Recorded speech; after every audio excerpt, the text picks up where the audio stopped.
My son proudly exclaimed, "You will never compare to my father-in-law." His words struck me like a knife. The perfect father-in-law versus a simple father who had silently supported the family for years. I stood up and replied, "Will he pay your bills? Because I'm not sending you any more money." My son's wife was shocked. "What money? We haven't received a cent from you." What I found out next shocked me. Before we continue, please subscribe to the channel and write in the comments what time it is where you are now. The fork trembled in my hand as Daniel's laughter filled the dining room. Rain drummed against the windows, but the storm outside felt gentle compared to what was brewing at my own table. "Edward always knows exactly what to do," Cora said, cutting her chicken with precise movements.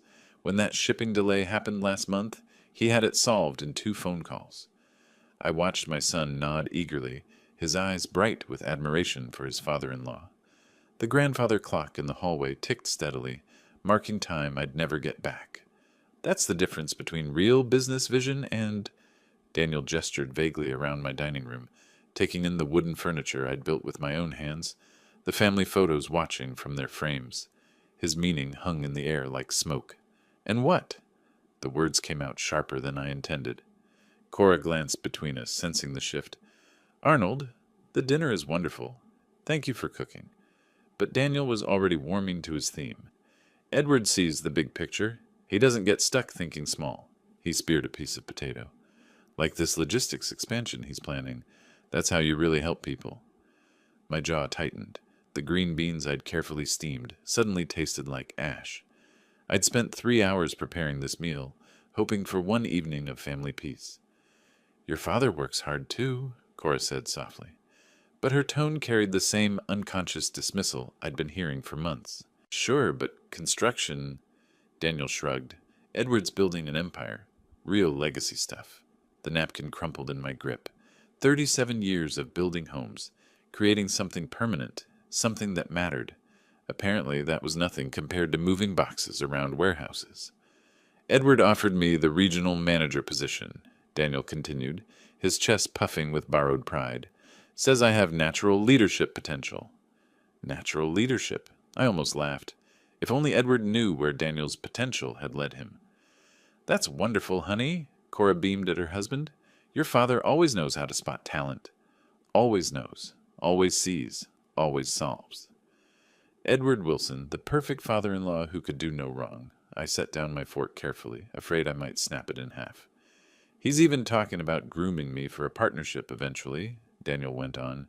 "Says he needs someone he can trust completely." Trust completely. The irony burned in my throat.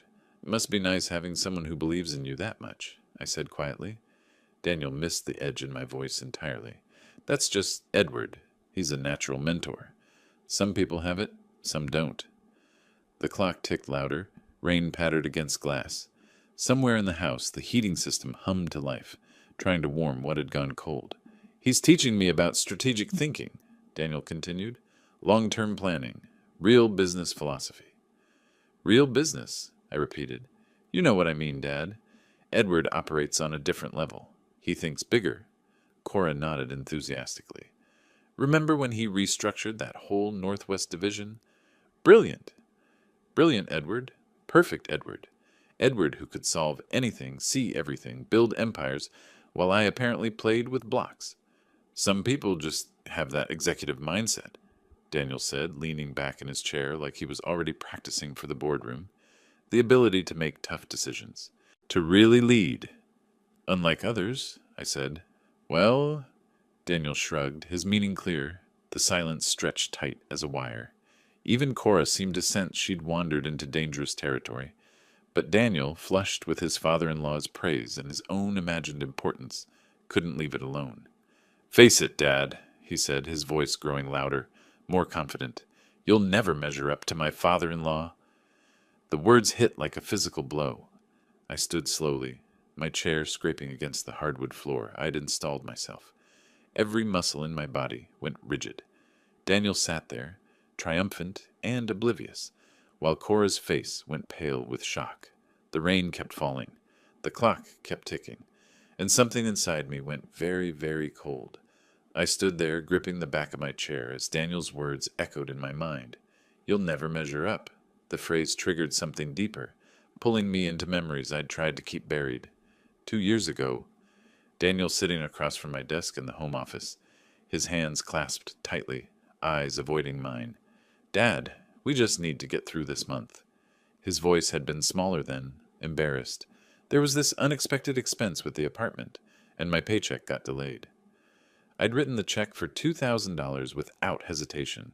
My son needed help. That's what fathers did. "This is temporary," he'd promised, folding the check carefully, "just until I get back on my feet." 3 months later, he was back. This time it was car repairs and utilities. $3,000. His stories were getting more elaborate, his explanations more desperate. "Cora doesn't know how tight things are," he'd whispered that time. "I don't want to worry her. You understand, right? Man to man?"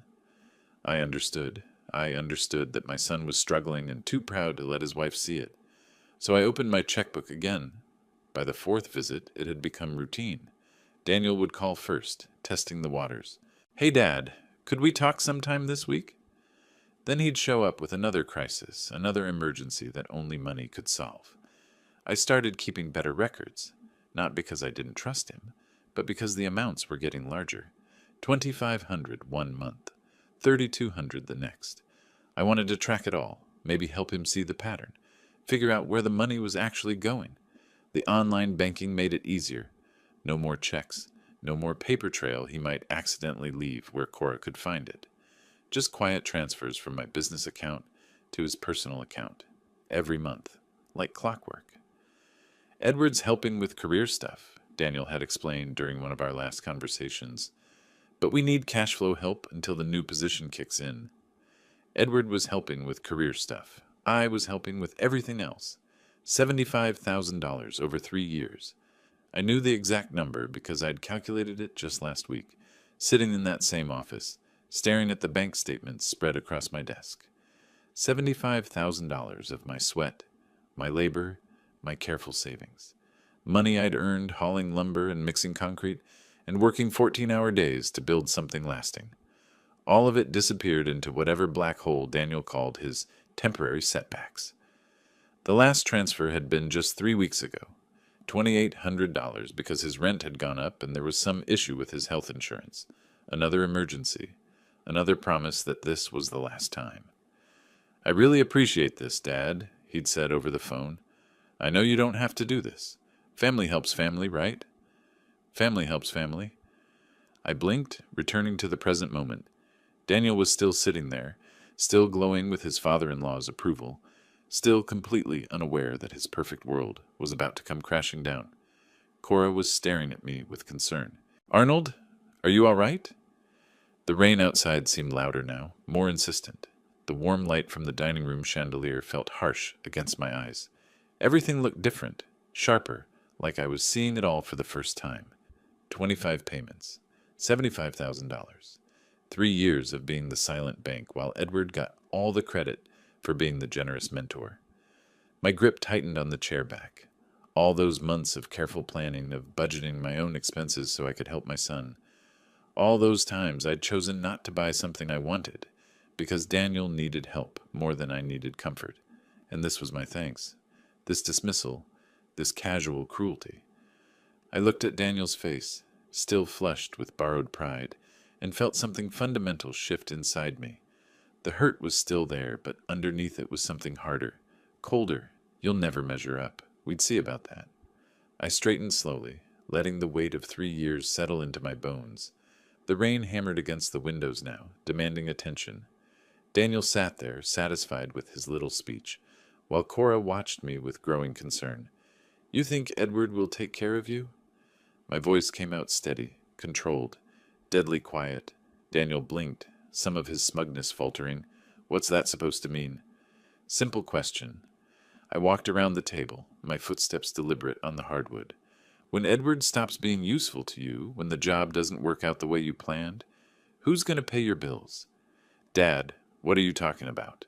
"Because I won't be sending you money anymore." The words landed like a sledgehammer. Daniel's face went white, then red, then white again. Cora's fork clattered against her plate. "What money?" Cora's voice cracked with confusion. "We haven't received a penny from you." The silence that followed was beautiful. Daniel's mouth opened and closed like a fish gasping for air. The grandfather clock ticked louder, marking each second of his panic. Daniel! Cora turned to her husband, her brow furrowed. What's he talking about? Daniel's hands were shaking now. It's not what you think. What's not what I think? Cora's voice rose sharply. Arnold just said he's been sending us money. What money, Daniel? I crossed my arms and waited. This was delicious. 3 years of careful lies were about to unravel in the span of minutes. There might have been some small, temporary, Daniel stammered. How much? Cora demanded. Daniel looked at me desperately, silently begging me to let it go, to preserve whatever dignity he had left. The same look he'd given me as a child when he'd broken something and hoped I wouldn't tell his mother. $75,000, I said calmly. Cora's gasp echoed through the room. 75. What? Over 3 years, monthly payments, sometimes more when he had special emergencies.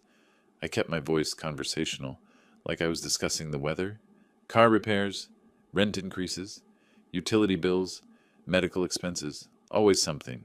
Daniel. Cora's voice had gone deadly quiet. Is this true? Daniel's face crumpled. Cora, I can't explain. $75,000? She stood up slowly, her chair scraping against the floor. While I've been worried sick about our finances. While I've been taking extra shifts and cutting back on everything. It wasn't supposed to be that much, Daniel whispered. Where did it go? The question came from both of us simultaneously. Cora and I stared at Daniel, waiting for an answer we both suddenly desperately needed. Daniel's mouth worked soundlessly. Sweat beaded on his forehead despite the cool evening air. He looked around the room as if searching for an escape route, but there was nowhere to run. Daniel! Cora's voice was ice. Where did the money go? Outside, lightning flashed, illuminating the dining room in stark white light for just a moment. In that flash, I saw everything clearly. My son's terror, my daughter-in-law's betrayal, and my own cold satisfaction. The thunder that followed seemed to shake the house.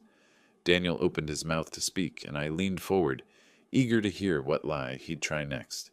But more than that, I was eager to watch it all fall apart, because this was just the beginning. I can explain? Daniel's voice cracked like a teenager's. Cora leaned forward, her knuckles white against the table edge. Then explain. Where did $75,000 go? The silence stretched until even the grandfather clock seemed to hesitate. Daniel's mouth opened and closed several times before any sound emerged. It's complicated. No? Cora's voice cut through the air. It's simple. You took money from your father. Where did it go? Daniel's hands trembled as he reached for his water glass. The ice clinked against the sides like small bones rattling. There were some investments that didn't work out. What investments? I kept my voice level, curious. Online, trading platforms. Cora's face went pale. Trading? Since when do you know anything about trading? Daniel's carefully constructed facade began crumbling. Sweat beaded on his forehead despite the cool evening air seeping through the windows. I was trying to build something for us, for our future. What kind of trading? Cora pressed. Different things. Stocks. Options. His voice grew smaller with each word. Daniel. Cora stood slowly, towering over him even though she was the shorter of the two. Look at me and tell me the truth. Daniel finally met her eyes, and something broke inside him. It wasn't trading. The admission hung in the air like a toxic cloud. Then what was it? Poker sites, online casinos. The words tumbled out in a rush. I thought I could win it back quickly. Double it, maybe triple it. Give you everything you deserved. Cora stepped back as if he'd struck her. Gambling? You've been gambling with our future? It wasn't supposed to be gambling. I had a system. $75,000. Cora's voice rose to near hysteria. How long has this been going on? 2 years. Maybe 3. Maybe 3? Cora laughed, but there was no humor in it. You don't even know how long you've been lying to me? Daniel tried to stand, but his legs wouldn't support him. Cora, listen. I'm done listening. She grabbed her purse from the counter where she'd left it. I'm done with all of this. Where are you going? Away from you? She turned to me, her eyes red but dry. Arnold, I'm sorry. I had no idea. I nodded. I know you didn't. Daniel finally managed to stand, swaying slightly. Dad, if you could just... No. The word came out harder than I intended. Figure out your problems, Daniel, but not in my house. You're throwing me out. You threw yourself out the moment you chose gambling over family. Daniel's face cycled through emotions like a broken traffic light. Desperation, anger, shame. Back to desperation. I can stop. I will stop. Then do it somewhere else. Cora was already at the front door, her coat half on. Daniel stumbled after her, making pathetic pleading sounds. Cora, wait! We can work this out. She didn't turn around. Work what out, Daniel? The lies? The addiction? The fact that you've been stealing from your father for 3 years? I wasn't stealing. What would you call it? Daniel had no answer for that. I followed them to the front door, watching my son's life implode in real time. The cold air rushed in when Cora opened the door, carrying the scent of rain and fresh earth. I'll call you tomorrow, Daniel said desperately. We'll figure this out. Cora walked to their car without looking back. Daniel stood in my doorway for a moment, searching my face for any sign of softness. Dad? Good night, Daniel. I closed the door and listened to their car start, then drive away into the night. The house felt different already, quieter, sadder, but also cleaner somehow. The dinner dishes still sat on the table, the food long cold. I looked at the mess and decided it could wait until morning. Some things needed time to settle. 2 hours later, I sat on my back deck with a glass of whiskey and a pile of bank statements. The rain had stopped, leaving the air crisp and clear. Stars peeked through the breaking clouds like scattered diamonds. I tried to sleep, but my mind kept circling back to Daniel's confession. $75,000. 3 years of careful support, all poured down the drain of his addiction. The bank statements told the story in cold numbers. January 2022, $2,000. March 2022, $2,500. By the end of that year, the monthly transfers had become routine. My accountant had probably wondered about the pattern, but had been too polite to ask. I sipped the whiskey and felt it burn away some of the evening's bitterness. The deck chair creaked under my weight, a sound I'd grown to love over the years. I'd built this deck myself, just like I'd built most of the house. 1995.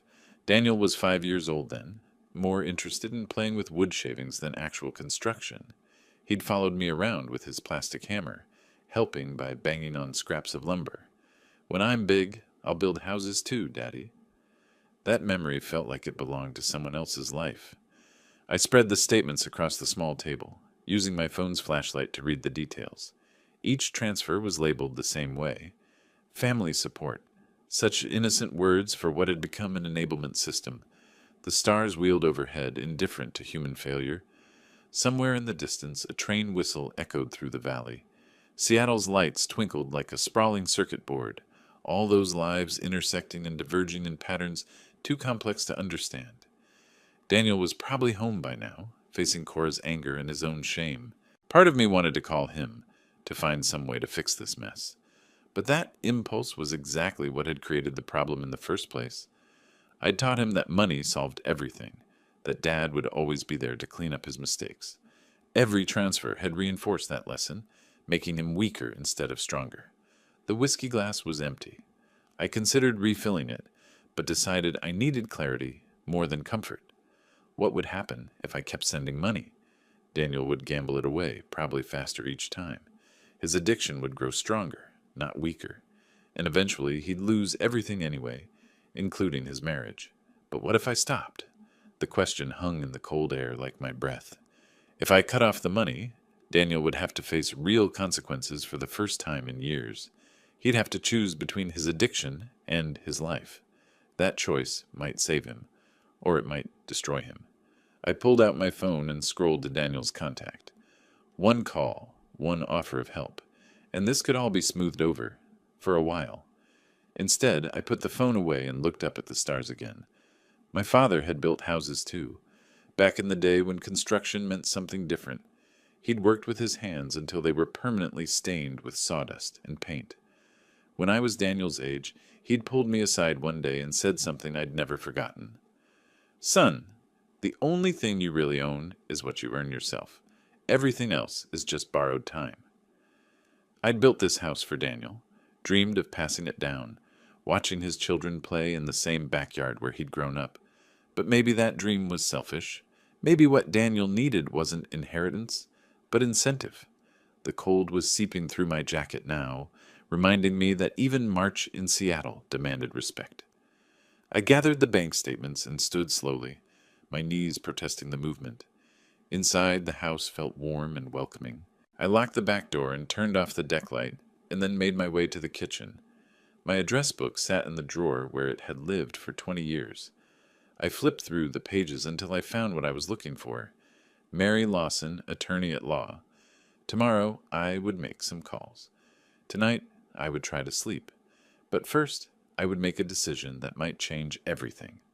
The next morning brought sunshine through my kitchen windows, painting everything in cheerful yellow light.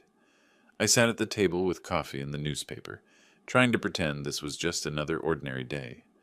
The phone rang at 10:30, right as I was reading about the City Council's latest budget proposals. Daniel's name appeared on the caller ID. I considered letting it ring, but curiosity won. "Hello, Daniel?" "Dad?" His voice sounded rough, like he'd been awake all night. "About last night. I know things got heated." Heated is one word for it. I wanted to apologize for the things I said. The comparison to Edward. A pause. That wasn't fair. I sipped my coffee and waited. Daniel had always been good at apologies. They came easy to him, smooth as silk. I also wanted to explain about the money situation. It's not what you think. What do I think? Well, he seemed to lose momentum. I mean, it sounds worse than it is. $75,000 in gambling losses. How does that sound better? It's not all gone. His voice picked up speed, desperate now. Some of it I can get back. There are these techniques, strategies. Daniel. No, listen. I've been studying the systems, the odds. If I could just get a stake together, maybe 5,000 to start. No. The word hit him like a physical blow. I could hear his breathing change on the other end of the line. Dad, please, I can make this right. The only way to make this right is to stop gambling. I've stopped. Last night was a wake-up call, but I need to get back what I lost for Cora's sake. I closed my eyes. The same circular logic that had trapped him for 3 years. Where's Cora now? At work. She's pretty upset. I imagine she is. That's why I need to fix this quickly, before she does something drastic. Something in his tone made me sit up straighter. What kind of something? She mentioned lawyers, divorce lawyers. The word hung between us like a blade. Maybe that's not the worst idea. Dad, his voice cracked. You can't mean that. I mean that she deserves better than being married to an active gambler. But I'm not active anymore. I told you. Then get professional help. What kind of professional help? Addiction counseling, Gamblers Anonymous, residential treatment if necessary. I don't need...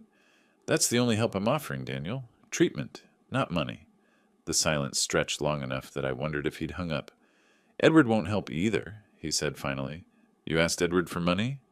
Yesterday, before the dinner. His voice was small now, ashamed. He turned me down flat. Said I needed to figure this out myself. Smart man. So you're both against me. We're both against your gambling. It's the same thing. No, Daniel, it's not. I could hear him breathing heavily, working himself up to something. Fine, if that's how you want to play it. This isn't a game. Isn't it? His voice turned ugly, bitter. Rich old man teaching his son a lesson, making him beg. Daniel, you'll regret this. Both of you will regret this. The line went dead. I sat there for a long moment, listening to the dial tone. Then I set the phone down carefully and reached for my address book. Mary Lawson answered on the second ring. Mary, it's Arnold Riley. I need to discuss some changes to my will. 3 days passed before I could bring myself to make the appointment. I spent those days researching inheritance law online, reading about conditional wills and family disputes. The deeper I dug, the more convinced I became that legal action was my only remaining option. Mary Lawson's office occupied the 15th floor of a glass tower downtown, with panoramic views of Elliott Bay stretching toward the Olympic Mountains. I'd known Mary for over 15 years, ever since she'd helped me incorporate the construction business.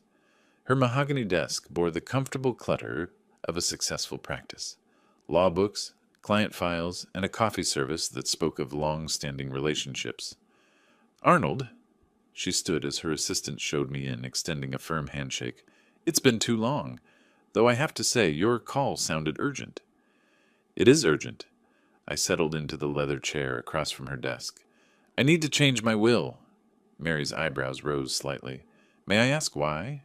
The last version we drafted seemed comprehensive." "My son has a gambling addiction." The words hung in the air between us. Mary's expression shifted from professional curiosity to genuine concern. "I'm sorry to hear that. How serious?" "Serious enough that he's gambled away $75,000 of my money over the past 3 years." Mary reached for a legal pad, her movements measured and deliberate. "Money you gave him directly?" "Monthly support payments. He claimed he needed help with expenses." I looked out the window at the city below. Turns out he was feeding an online casino habit. "Have you confronted him about this?" "Last week. He admitted everything, then called me 3 days later, demanding more money to fix the situation." Mary wrote notes in precise handwriting. "What kind of changes are you considering?" "I want to make his inheritance conditional on getting clean." "That's possible. Washington State allows performance-based inheritance terms, provided they're specific and measurable." Relief flooded through me. I'd hoped for this answer, but hearing it from Mary made it real. "What would you recommend?" Mary leaned back in her chair, tapping her pen against the legal pad. "Completion of a certified addiction treatment program would be the most defensible requirement. Inpatient rehabilitation, followed by a period of verified abstinence." "How long?" "For gambling addiction, I'd recommend a minimum 6-month treatment program, followed by 1 year of documented sobriety." "And if he refuses?" "Then you designate an alternative beneficiary. Many clients choose charitable organizations related to the addiction issue."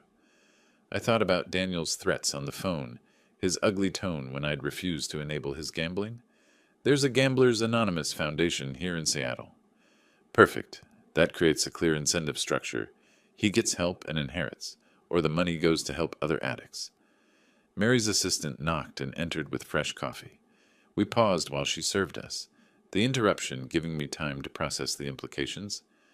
"What about my daughter-in-law? She's innocent in all this."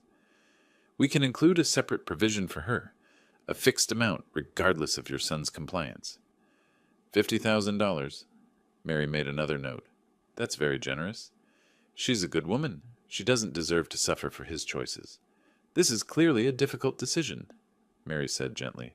"Are you certain this is what you want? Family estrangements can become permanent."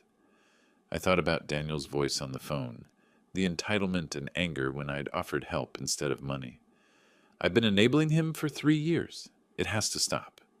"Then we'll draft something ironclad. I'll need details about the specific treatment requirements, verification procedures, and timeline considerations." "How long will this take?"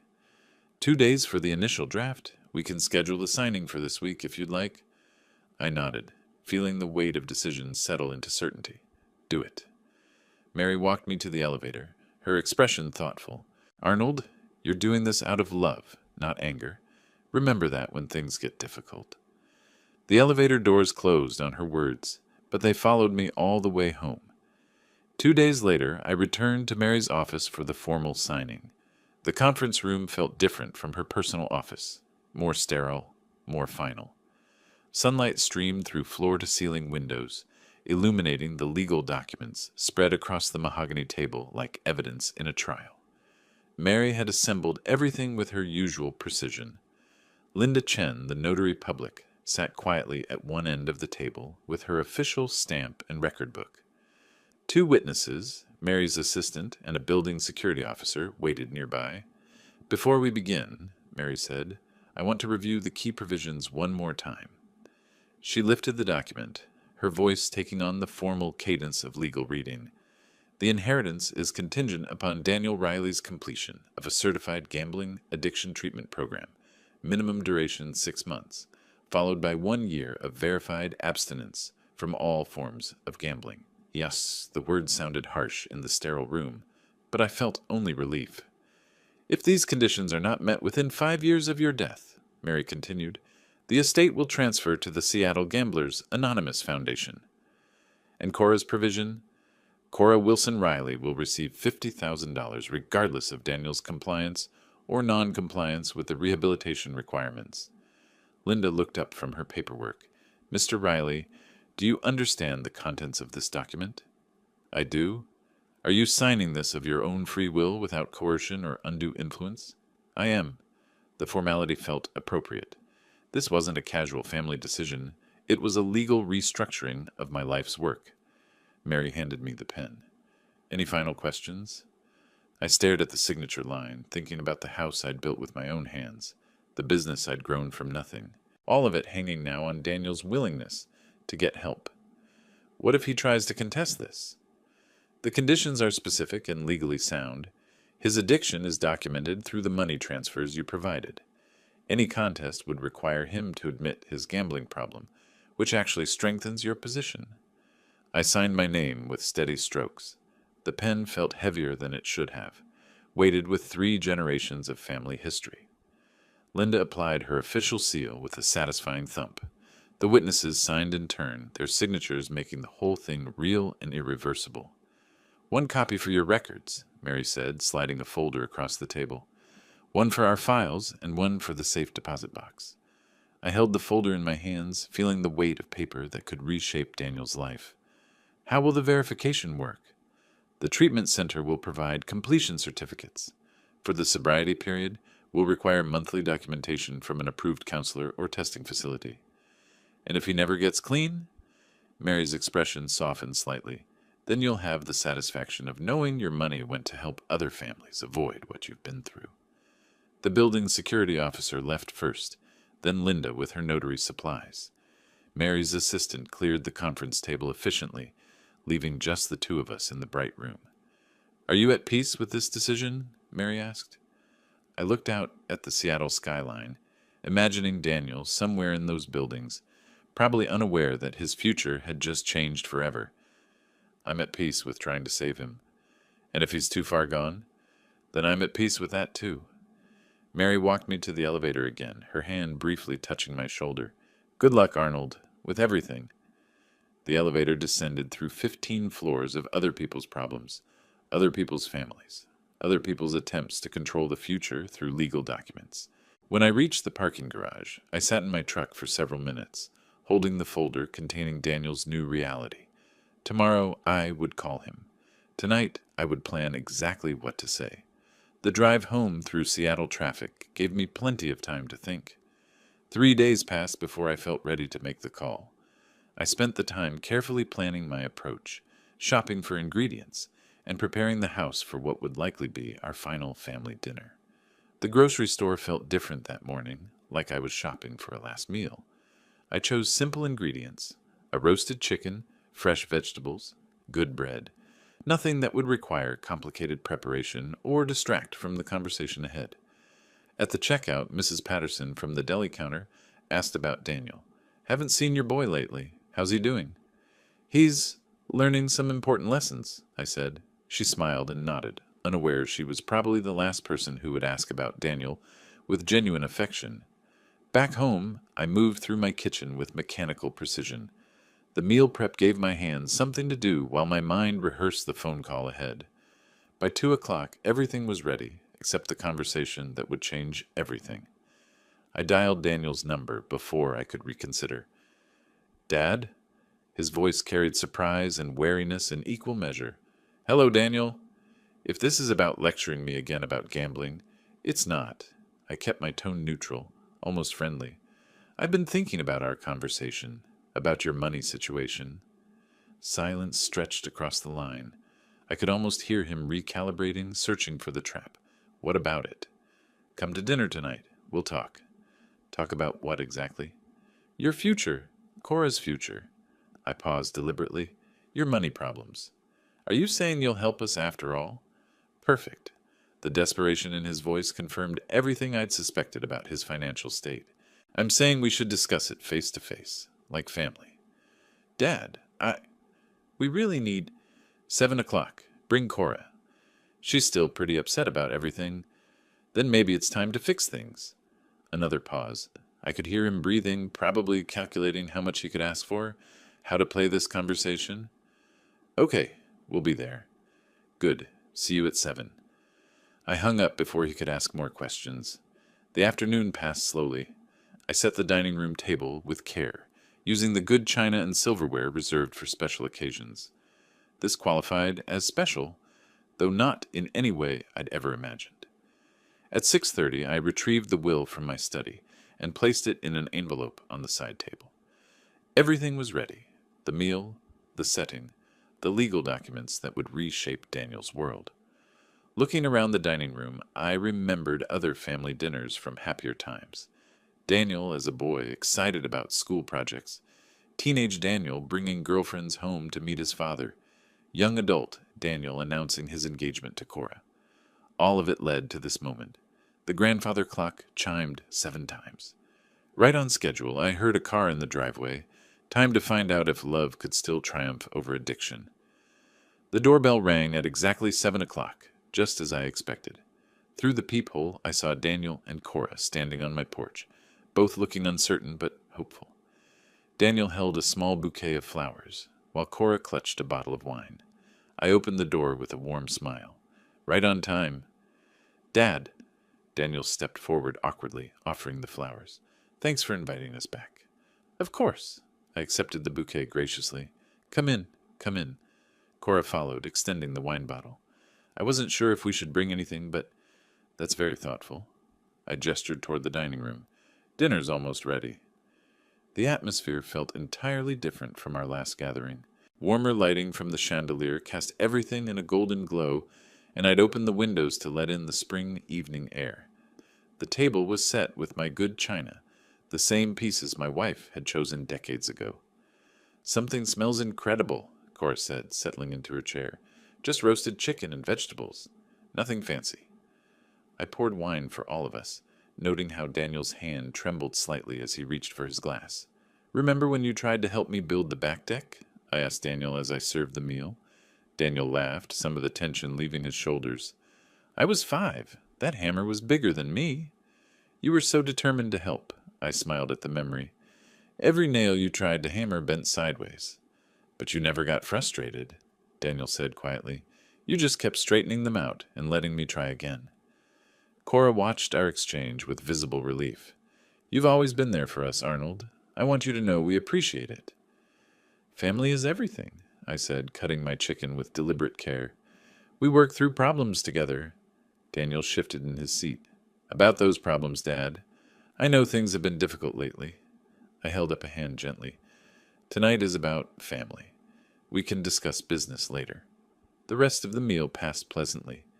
I shared stories about building the house when Daniel was young, how he'd supervised from his sandbox while I laid the foundation. Cora talked about her work, carefully avoiding any mention of financial stress. Daniel seemed more relaxed than I'd seen him in months, occasionally reaching for Cora's hand. Remember the tool shed incident? I asked as we finished the main course. Daniel groaned. The one I helped you build that collapsed the next day? Your mother took pictures of you standing proudly next to that crooked disaster. I refilled our wine glasses. She said it was the most beautiful shed she'd ever seen. I felt so proud, Daniel admitted. Even after it fell down, you helped me understand what went wrong. You never made me feel stupid. Because you weren't stupid. You were learning. The grandfather clock chimed 8 times, its deep tones filling the comfortable silence that followed. I could see Daniel relaxing more with each passing minute, his confidence building as he interpreted my warmth as forgiveness. Why don't we move to the living room? I suggested, standing to clear the dishes. I'll bring coffee. Let me help, Cora offered, but I waved her away. You're guests tonight. Go make yourselves comfortable. As they headed toward the living room, I began clearing the table, stacking plates with methodical precision. Through the doorway, I could hear their quiet conversation. Daniel's voice animated as he told Cora about some childhood memory I'd triggered. I loaded the dishwasher efficiently, my movements automatic after years of practice. The kitchen felt peaceful, filled with the lingering aromas of dinner and the sound of family in the next room. When I joined them in the living room, Daniel and Cora were sitting close together on the sofa, her hand resting on his knee. They looked hopeful, united, ready to rebuild their relationship with me. Coffee will be ready in a few minutes, I said, settling into my chair across from them. Dad, Daniel began, leaning forward slightly. I know you mentioned discussing our situation. I nodded thoughtfully. Yes, I've been giving it considerable thought. The anticipation in Daniel's eyes was unmistakable. He'd interpreted the evening's warmth as proof that I'd changed my mind about helping them financially. Actually, I said, standing again, let me get something from my study, something I think will interest you both. I returned from my study carrying a manila envelope, thick with legal documents. The weight of it felt substantial in my hands as I settled back into my chair, placing the envelope deliberately on the coffee table between us. Daniel's eyes fixed on it immediately. What's that? This, I said, my voice taking on a more serious tone, is the result of my thinking about our money discussion. Cora straightened, sensing the shift in atmosphere. The comfortable warmth of dinner was evaporating, replaced by something more formal, more final. Daniel, you mentioned wanting to discuss money. Let's do that. I opened the envelope and withdrew the will, its legal weight making the papers feel heavier than they should. I had my attorney prepare some documents that address your financial situation. Daniel reached for the papers eagerly, his face bright with anticipation. Dad, I knew you'd understand. His expression changed as he began reading. The color drained from his face slowly, like water running out of a sink. His voice cracked. This can't be serious. Cora leaned over to read alongside him, her brow furrowing as she processed the legal language. What does it say? She asked softly. Daniel's hand shook as he continued reading. He's changed his will. I can only inherit if I complete gambling addiction treatment. 6 months minimum in a certified residential program, I confirmed calmly, followed by 1 year of verified abstinence from all forms of gambling. Dad, you can't do this. Daniel's voice rose sharply. I can, and I have. I kept my tone level, controlled. The documents are already filed with the court. Cora continued reading over Daniel's shoulder, her expression shifting from shock to understanding. Monthly check-ins with approved counselors, she read aloud. Medical documentation required. 5-year deadline from date of death.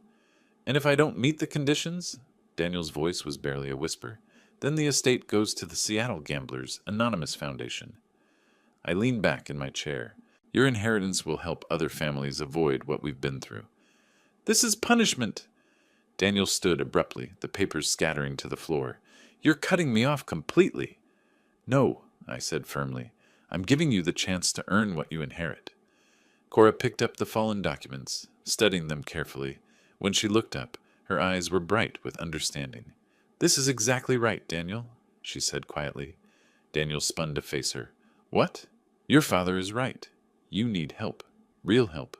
Not more money to gamble away. Cora, you can't be serious.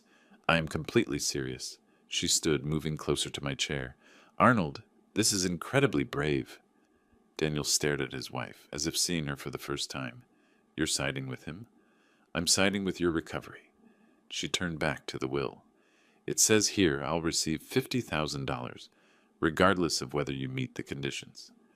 That's right, I confirmed. You shouldn't suffer for his choices. So even if I never get clean, Cora gets money. But I don't? Daniel's voice was rising toward hysteria. That's exactly right. This is insane. I'm your son. And that's why I'm doing this. I stood as well, facing him directly, because I want you to become the man I raised you to be, not the man addiction has made you. Daniel grabbed the will from Cora's hands, scanning it desperately as if looking for loopholes. There has to be another way. There is. Get help. I don't need... Yes, you do. Cora's voice was steel. You've been lying to me for 3 years, gambling away our future. Your father is offering you a path back. Daniel looked between us, seeing his world collapse in real time. So that's it? Follow your rules, or lose everything? Follow the rules of recovery, I corrected. This isn't about control, Daniel. It's about love. He laughed bitterly. Love? You call disinheriting your son love? I call giving you a reason to get clean love. Daniel stared at the document in his hands for a long moment, then dropped it back onto the coffee table. I need time to process this. Take all the time you need, I said. The conditions don't change. He headed toward the front door, Cora following after gathering her purse. "Thank you," she said quietly, touching my arm as she passed. I nodded, watching them leave through the window. Daniel's shoulders were hunched with defeat, but for the first time in years, I felt something approaching hope. 4 months after that night, I sat at the same dining room table, but everything had changed. Daniel sat across from me, but this Daniel was different, cleaner somehow, more present. The desperate edge that had defined him for years was gone, replaced by something I barely dared to call peace. "The program director says I'm making excellent progress," he said, cutting his chicken with steady hands. 3 months down, 3 to go." Cora smiled beside him, her relief evident in every gesture. "He calls every other day now, not for money, just to talk." "How are the group sessions?" I asked. "Hard," Daniel admitted. "Really hard. But I'm starting to understand how the addiction works, how it rewired my thinking." We'd been having dinners like this twice a month since Daniel entered the Pine Ridge Treatment Center in May. Family therapy sessions had been painful but necessary, forcing us to confront years of enabling and manipulation. "I understand now why you had to do it, Dad," Daniel continued. "I was destroying everything. My marriage, my relationship with you, my future." "I never stopped believing you could change," I said. "I just needed to stop making it easy not to." "The counselors explained enabling to us," Cora added. "How giving him money was actually feeding the addiction." Daniel nodded. "Every time you helped, it reinforced my belief that gambling was okay, because there would always be a safety net. And now I'm learning to build my own safety net. Real skills, real relationships, real responsibility." I looked at my son, really looked at him. His eyes were clear, focused. The furtive, calculating expression that had become his default was gone. "The financial counselor helped me create a repayment plan," Daniel said. "It'll take years, but I want to pay back every dollar I took from you." Daniel, "No, Dad, I need to do this. Not for the inheritance, but for me, for my marriage, for our family." Cora reached for his hand. "It's been hard, but we're both learning what a real partnership looks like. No more secrets, no more lies." "I have 6 months left in the program," Daniel said, "and I want to complete it even if I inherit nothing. This isn't about money anymore." "The inheritance was never the point," I replied. "Getting my son back was." Daniel's eyes filled with tears he didn't try to hide. "I was so angry when you showed me that will. I felt betrayed, abandoned. And now I understand it was the most loving thing you could have done. If you'd just given me more money, I'd probably be dead by now." The grandfather clock chimed 8 times, just as it had that night 4 months ago. But instead of marking the end of our family, it now measured our healing. "The counselor says recovery is lifelong," Daniel said. "Even after I complete the program, I'll need ongoing support." "You'll have it," I promised. "From both of us," Cora added. We finished dinner in comfortable conversation about small things: Daniel's new job prospects, Cora's promotion, my latest construction project. Normal family talk that felt miraculous after years of crisis and lies. As they prepared to leave, Daniel hugged me tightly. "Thank you for not giving up on me. Thank you for not giving up on yourself." I watched through the window as they drove away, Cora's hand resting on Daniel's shoulder as he drove. They were rebuilding their marriage just as Daniel was rebuilding himself, slowly, carefully, with professional help and genuine commitment. The will still sat in my safe, its conditions unchanged, but I no longer thought of it as a weapon or a trap. It was simply what it had always been intended to be: a parent's love expressed through boundaries instead of enabling. My phone buzzed with a text from Daniel. "Thanks for dinner, Dad. See you next week for therapy." I smiled, turned off the lights, and headed upstairs. Tomorrow would bring new challenges, but tonight I felt something I hadn't experienced in years: genuine hope for my son's future. If you like this story, please like this video, subscribe to the channel, and share your impressions of this story in the comments. To listen to the next story, click on the box on the left. Thank you for watching.